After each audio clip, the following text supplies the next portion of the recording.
दुनिया में दो तरह के लोग होते हैं, एक भगवान में आस्था रखने वाले यानी कि आस्तिक, और आस्था नहीं रखने वाले यानी कि नास्तिक। ये कहानी आस्था रखने वाले लोगों को ज्यादा पसंद आएगी।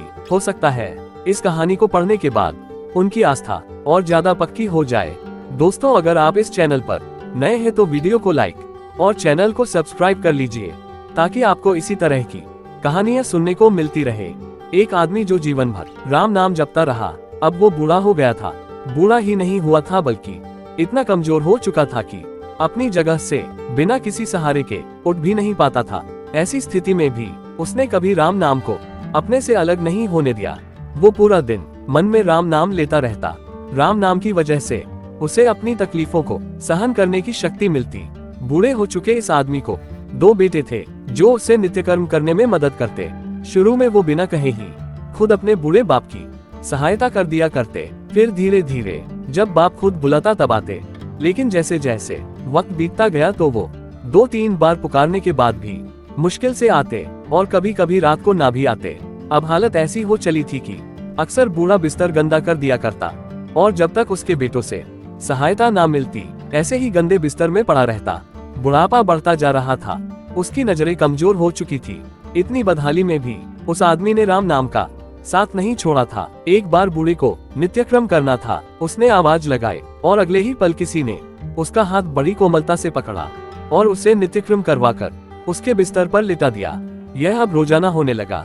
जब भी बूढ़ा आवाज देता, अगले ही पल उसकी मदद करने के लिए कोई आता और उसे उसके सारे काम कराकर वहां से चला जाता। नजर कमजोर हो चुकी थी, देखकर बूढ़ा उसे पहचान नहीं पाता था, लेकिन बूढ़ा जानता था कि यह उसके बेटे नहीं हो सकते और वह स्पर्श भी उनके बेटों का नहीं था। एक दिन जब बूढ़े आदमी ने अपने नित्य क्रिया करने के लिए अपने बेटों से मदद मांगी, तब अगले ही पल उसे फिर से वही मुलायम वाला स्पर्श महसूस हुआ। सारा काम खत्म करने के बाद बूढ़े आदमी ने उस व्यक्ति का हाथ पकड़ लिया और उससे पूछा, सच सच बताओ, आखिर तुम हो कौन? तुम मेरे बेटे तो नहीं हो सकते। बूढ़े के सवाल के साथ उसके कमरे में बहुत तेज रोशनी हुई और प्रभु ने अपने दिव्य अवतार में वहां पर दर्शन दिए। किसी भी वस्तु को बड़ी मुश्किल से देख पाने वाला वही बूढ़ा भगवान के दिव्य रूप को स्पष्ट रूप से देखने में समर्थ हो गया। जिस भगवान का नाम वह पूरा जीवन लेता रहा, उसे अपने पास पाकर बूढ़ा उनके चरणों में गिर पड़ा और बोला, भगवान मैं धन्य हो गया जो आपने मुझे साक्षात दर्शन दिए। लेकिन भगवान मैं बहुत शर्मिंदा हूँ क्योंकि मैंने आपसे मेरे नित्यक्रम करवाए। भगवान ने कहा, मेरे लिए सारे काम एक जैसे हैं। अगर वह काम मुझे अपने भक्तों के लिए करना पड़े तो मुझे सभी कामों में खुशी मिलती है। बूढ़े ने हाथ जोड़ते हुए भगवान से कहा, लेकिन भगवान आप ये सब करने के बजाय मुझे मुक्ति ही क्यों नहीं दे देते? क्या आपके दर्शन मात्र से मेरी मुक्ति संभव नहीं है? भगवान ने कहा, ये सब प्रारब्ध की वजह से है। तुम्हारा प्रारब्ध बहुत कठिन है। अगर मंद होता तो मेरे दर्शन मात्र से तुम मुक्त हो जाते। मैं चाहूँ तो तुम्हें अभी मुक्त कर सकता हूँ, लेकिन फिर अगले जन्म में तुम्हें प्रारब्ध को भोगने के लिए आना पड़ेगा। इसलिए मैं तुम्हें खुद तुम्हारा प्रारब्ध काटकर मुक्त करवाने के लिए सहायता कर रहा हूँ। इतना बोलकर भगवान वहां से अंतर्धान हो गए।